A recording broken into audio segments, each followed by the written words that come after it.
Defining autonomy is a very difficult problem. I think autonomy is context dependent, but really one of the big things that we look at is when we talk about autonomy, we're talking about decisions. We're talking about decisions in response to a changing environment. And depending on the context of the problem we're trying to solve, autonomy is going to look a little bit different. And I think as we look at this autonomy framework we're creating, it takes advantage of this fact that autonomy is not necessarily a cut and dry definition. How can we apply machine learning algorithms to unmanned aerial systems? How does the operator interact with that in the human-machine teaming aspect?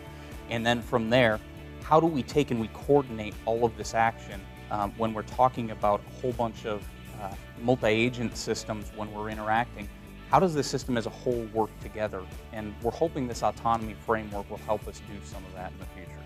Here within AFIT, we're definitely focused on the military aspects of autonomy and what things can we do to make autonomous systems useful for our warfighters and making them useful tools. Specifically related to autonomy, we've got a student working on trying to do an instantiation of our autonomy framework with a single UAV with a multi-rotor UAV. So we're pretty excited about where he's able to show some implementation of some behavioral controllers to get a UAV to navigate around some obstacles and pathfind around. So it's a more simplified instantiation, but the exciting thing is that we'll be able to take that effort and build upon it to do more interesting autonomous behavior type work with UAVs. It's important in autonomy, especially in the human-machine teaming arena, for the machine to understand what's going on with the human, especially when there's going to be interactions where the human and the machine are working together. So for the machine to understand what's happening with the human, one of the components is to use machine learning techniques to figure out what state the human is in.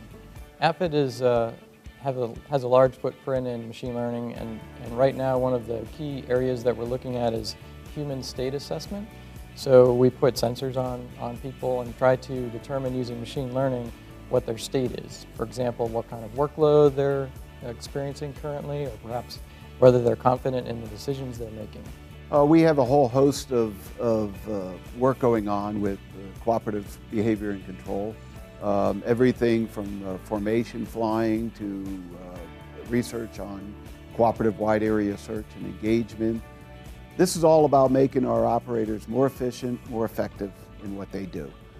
Sometimes it's replacing the forward deployed person in a dull, dirty, dangerous mission.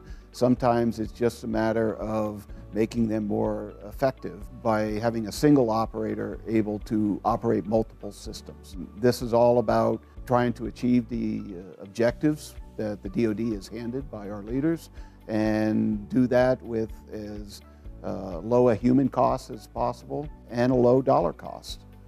So if we can make them more effective by building autonomy into the system and furthering that by making these autonomous systems capable of cooperating with each other. If we can relieve some of that operator burden, make them more effective, that's what we're after.